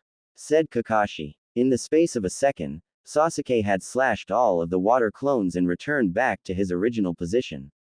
The clones promptly turned back into water. Seems like you have a rival, Haku. Said Zabuza. So it seems. Said the boy, who they previously thought was a hunter ninja. Sasuke and Haku stepped forward and prepared for battle. Sasuke pulled out a kunai, while Haku pulled out a senbon needle. Both of them charged and their weapons clanged against one another. Sasuke kept trying to get past Haku's guard, but Haku was just as fast as him, making it impossible. They kept this up until Haku spoke. We are only after the bridge builder. If you back off, we won't need to fight you. Sasuke ignored him and kept looking for an opening. You are at a great disadvantage, give up now. Said Haku calmly. How am I at a disadvantage? Sasuke asked with a scoff, clearly not believing Haku. First, we are surrounded by water, and second, I've blocked one of your hands, leaving you with only one to defend yourself. Said Haku in his level tone. Haku brought his free hand up and begun to make hand signs using only that hand. When he finished, he said, Secret Jutsu, 1,000 needles of death. Haku stomped his foot on the ground and the water rose up all around them in the shape of water droplets. In the next moment, all the droplets turned into sharp water needles. The needles rushed at Sasuke in an attempt to skewer him. Sasuke managed to avoid the needles by pushing his chakra into his feet and leaping away. While in the air, he threw 4 shuriken, causing Haku to backflip away. Sasuke then appeared behind him and cockily said, From this point on, you are going to be defending from my attacks. Sasuke charged with a kunai which Haku blocked with his forearm. Haku then tried to sweep Sasuke's legs with his arm, with a needle held firmly in his hand, but Sasuke kicked him in the face, sending him back to Zabuza. Zabuza was in shock and Kakashi took that moment to boast. You made a big mistake in calling these ninja brats. That's just guaranteed to bring out Sasuke's attitude, and he is one of the Leaf's best young fighters, while Sakura is one of the village's sharpest minds, and finally, the village's #1 most unpredictable ninja is none other than Naruto Uzumaki. Said Kakashi. Haku, if this keeps up, we will be the victims, not them, get on with it. Said Zabuza in a no-nonsense tone. Right. Said Haku. As the masked ninja stood up, purplish-blue streams of light begun to come off Haku in waves. Haku walked back towards where Sasuke was. I'm sorry it had to come to this. Secret Jutsu. Crystal Ice Mirrors. Said Haku in a slightly sad tone. Mirrors of ice appeared around Sasuke and Haku. The mirrors then glowed and Haku walked right into one, disappearing within it and then reappeared as an image on the mirror which was then projected to all the other mirrors. Kakashi ran and tried to get in there to help Sasuke, but Zabuza stood in his way. Your fight is with me, Kakashi. The boy doesn't stand a chance against Haku, said Zabuza cheerfully. Before you delude yourself with false hope, let me tell you a little secret. Haku is even stronger than me. In other words, your boy is doomed. Finished Zabuza sadistically. Line break. Haku spoke to Sasuke from within a mirror. Now I'll show you what speed really is. The mirrors glowed and needles begun flying at Sasuke from all directions. He was slashed and his kunai was knocked away by the needles and sent flying out of the mirror dome. Line break. Both Sakura and Kakashi called out, Sasuke. Try and help him, Kakashi, and I'll kill those other two in a heartbeat, said Zabuza. Sakura picked up the kunai and ran towards the mirror dome. Sasuke, catch, she shouted, as she flung the kunai towards Sasuke. However, before it could reach Sasuke, Haku appeared out of one of the mirrors and grabbed it. Suddenly, out of nowhere, a shuriken flew through the air and hit Haku's mask, leaving a deep gash. Everyone looked at the direction it came from and saw. Line break. At the house. Line break. Inari, can you give me a hand? Asked Tsunami in the kitchen. I'll be there in a minute, Mom, replied Inari, who was upstairs in his room. All of a sudden, the front door was slashed and crumbled into pieces by two bandits who had just appeared. Tsunami screamed as they hit her, sending her to the floor. Inari heard the scream and ran down the stairs, arriving on the scene. Sticking his head cautiously around the hall, he looked to see what was wrong. Mum, cried Inari. Inari, go away from here now, shouted Tsunami. Don't move, said the bandit. Should we take him hostage as well? Asked the bandit to his partner. The first bandit was of tall stature and wore an eye patch over his right eye, while his left eye was white with a black pupil. He had brown hair which he parted in 3 parts, finishing in an elaborate topknot. He had an intricate tattoo that seemingly stretched across his entire left side, as well as a stitched scar on the left side of his forehead, and the left side of his mouth. He was wearing what seemed to be a loose-fitting kimono, albeit not in the traditional manner, as the top half of the outfit fell around his waist, leaving his upper body exposed. He also wore bandages wrapped around his waist, simple sandals, and carried a fairly long sword. No, Gato said, only one hostage, replied the other bandit. This one was a light-skinned man with bluish-white hair and also had black eyes. He also had lined markings tattooed under his eyes. He wore a dark purple hat on this head, the top of which extended far beyond the top of his head. He also wore a blue jacket with multiple pockets and had a katana with a blue handle tied to his waist. All right, that means I can cut him up, said the first bandit excitedly, as he moved his hand to his sword. No, don't hurt him, he is just a boy. If all you want is a hostage, I'll do anything you say, but if you hurt him, I'll bite my tongue and kill myself, shouted Tsunami. Well, looks like your mum came through for you, huh kid? Commented the second bandit. It's a shame, I was really in the mood to cut something, said the other bandit. Relax, and anyway, you've already drawn blood today, replied his partner. The three walked out and Inari started crying. I couldn't do anything, I'm so weak, he thought as he kept crying. Then he remembered what Naruto said, you're nothing but a coward. Followed by what Kakashi told him. I think he just got tired of crying and decided to do something. Inari's thoughts then shifted to Kaiza, his grandpa, and his mum, all of which showed courage in difficult situations. Can I be strong like them too? Thought Inari. Having a change of heart, Inari decided he wouldn't cry anymore and charged outside. Let go of my mum, he shouted, as he charged the bandits, arms flailing to his sides. Now can we cut him? Asked first bandit in an eager tone.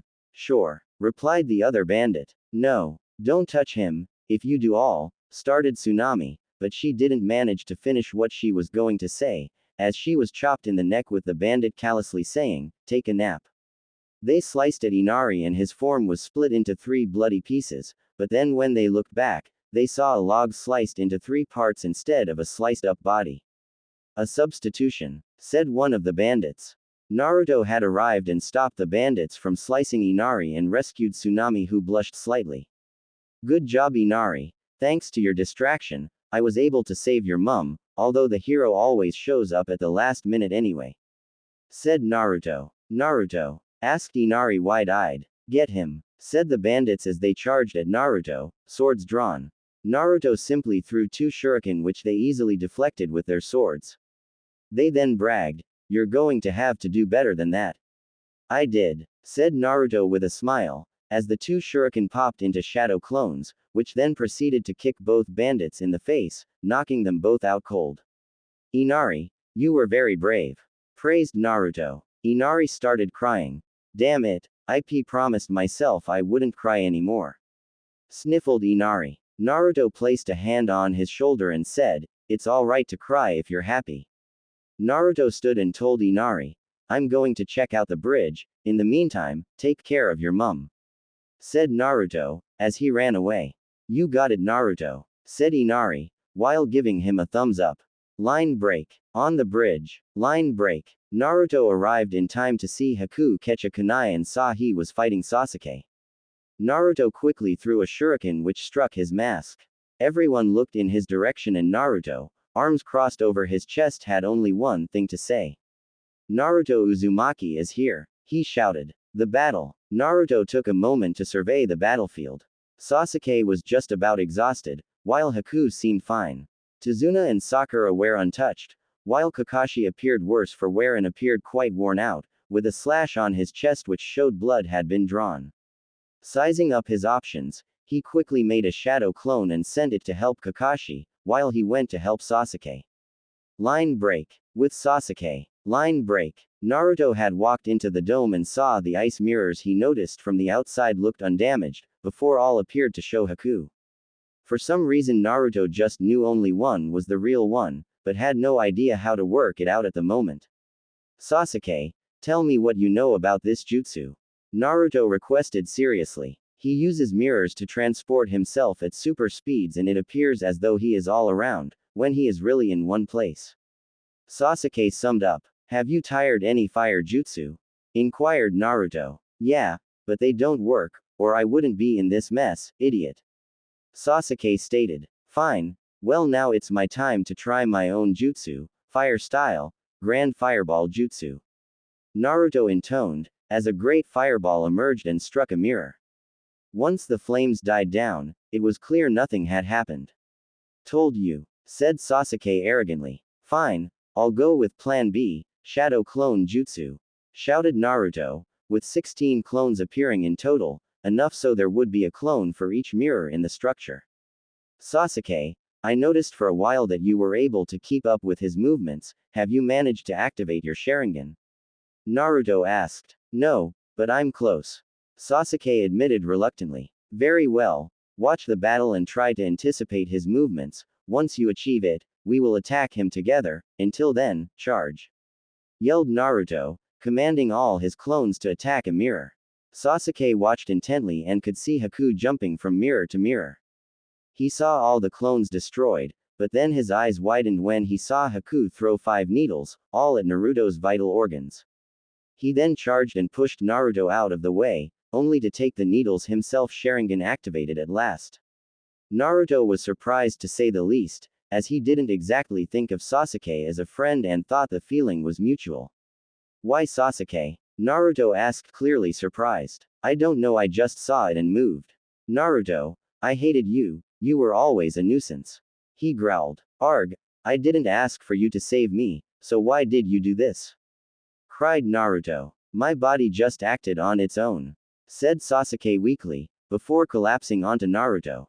Sasuke was bleeding heavily from the mouth. "Naruto, I have one request. You two were left alone in this world, so you know what it means to suffer as I have, so I ask you, as a fellow shinobi, teammate, and quite possibly the only one who understands me, please kill my brother for me, for it is he who destroyed my clan and made me how I today, cold and uncaring," begged Sasuke. "Sasuke, I do understand how you feel, so I will honor your request," said Naruto, with a small smile.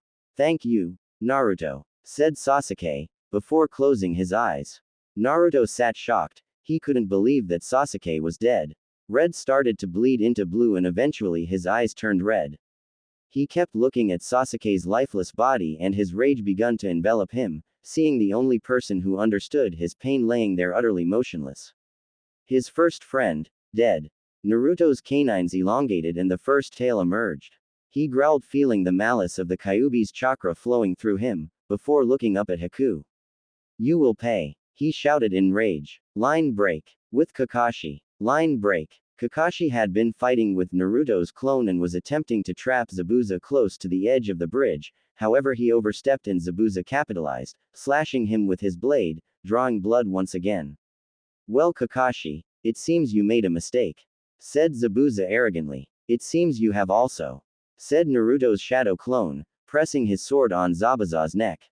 Zabuza began to sweat and was worried that this was it, but then suddenly the clone cried in pain, before popping out of existence. Both Kakashi and Zabuza were confused and simultaneously turned and saw the red haze at the ice mirror dome. Oh no, I think Naruto lost control, I have to end this now. Kakashi drew a scroll and swiped some of the blood from his jacket onto the scroll.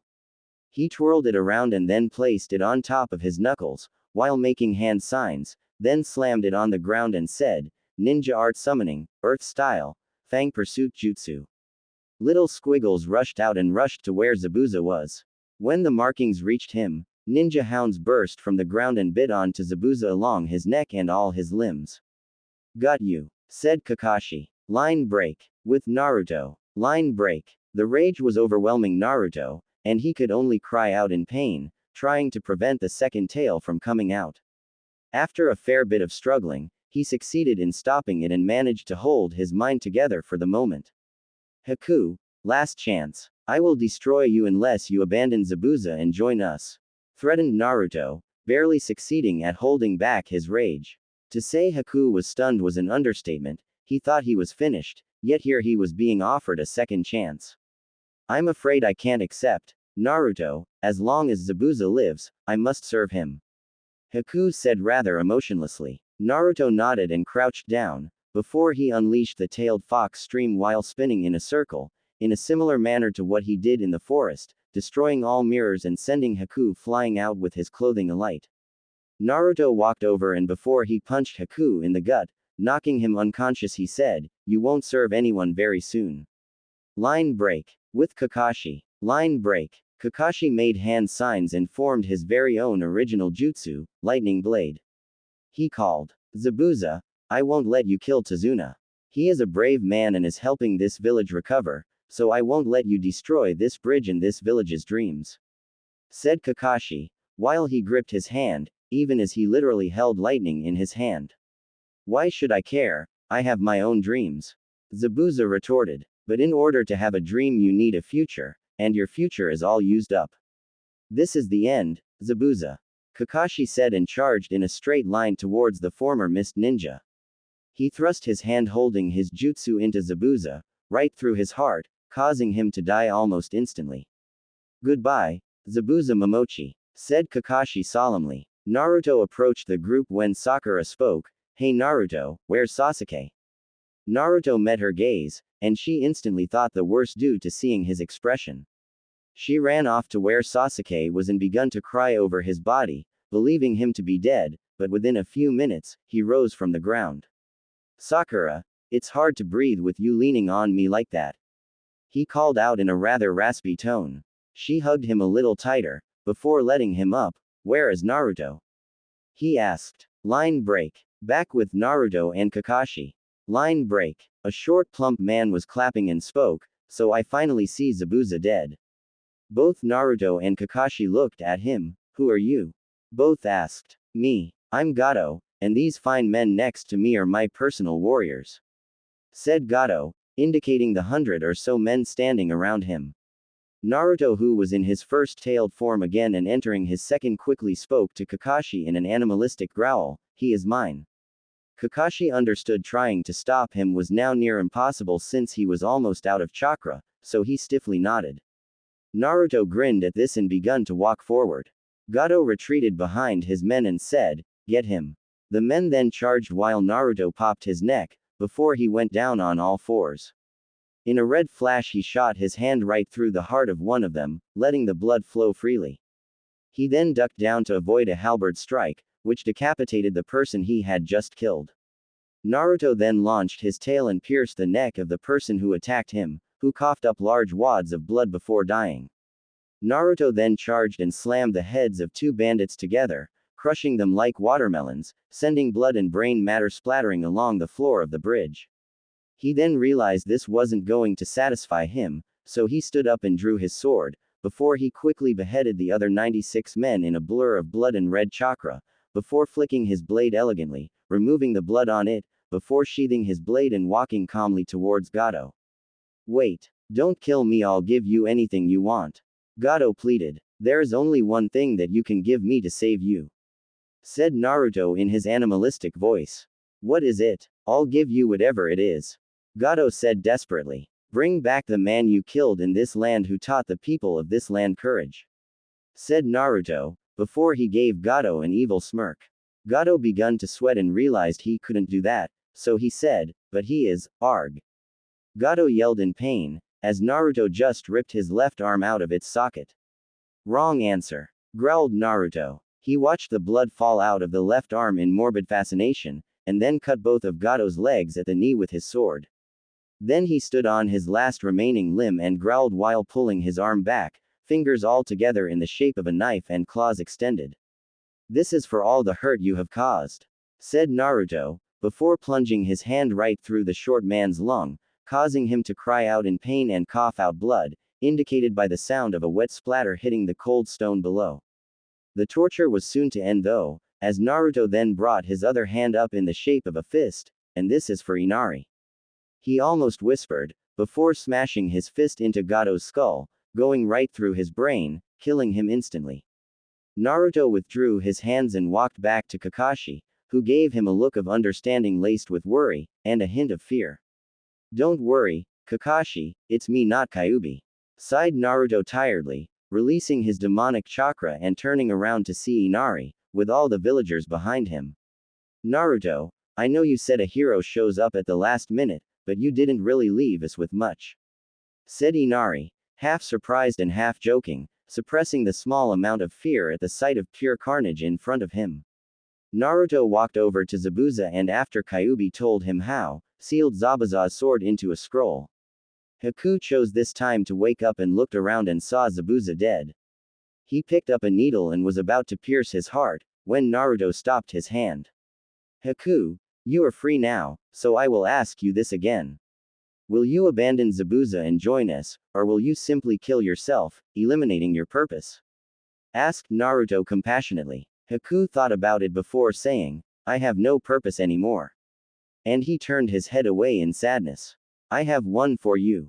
For you to be my friend and live your life the way you want it, said Naruto with a smile. Naruto? Asked Haku in surprise, but after looking at the whiskered Uzumaki's face which only showed a smiling visage full of compassion, Haku paused in hesitation. I accept your offer, said Haku after some deliberation, the beginnings of a smile appearing on his face. Line break. Next week. Line break. The bridge was finished and Team 7 and Haku were just about to head back to the Leaf Village. Before they left, Inari spoke, guys come back real soon, okay? Don't worry Inari, we will see each other again someday soon, said Naruto smiling. Tsunami walked up to Naruto and kissed him on his right cheek, which caused Naruto to blush slightly.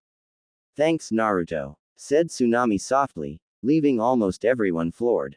Naruto scratched his cheek bashfully, before turning away to hide his growing blush.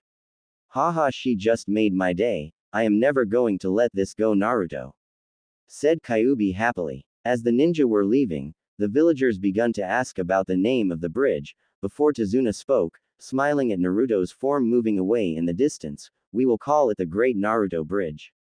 Tsunami chuckled. That's a good name and hopefully it will stand as a beacon of strength for years to come, just like Naruto was for this village in the bridge, said Tsunami, with a soft smile. Line break. Just as they were nearing the village hidden in the leaves, Kakashi finally snapped out of his shock from Naruto getting kissed and spoke up. Naruto, if you really want your friend here to be a part of the village you are going to have to take him to see the Hokage. advised Kakashi. Naruto nodded, and as soon as they were in the village, he took Haku straight to the Hokage tower. Naruto walked into the tower with Haku following behind. He arrived at the Hokage's door, then knocked and went in. The third was sitting at his desk, and other than looking a bit worn out, seemed quite happy to see Naruto. "Ah, Naruto, how is everything?" asked Hiruzen, beaming at Naruto. "Good, but I'm here on business, old man," said Naruto seriously, but also smiling at the warm greeting. "Who is this?" asked Hiruzen, gesturing towards Haku. "This is Haku. We met on our last mission in the Land of Waves, and long story short, he is here to become a leaf shinobi," said Naruto. "Yes, Naruto here saved my life, and I wish to repay the favor. I would also like to be on his team," said Haku politely. The Hokage thought about it and decided to agree after some thought.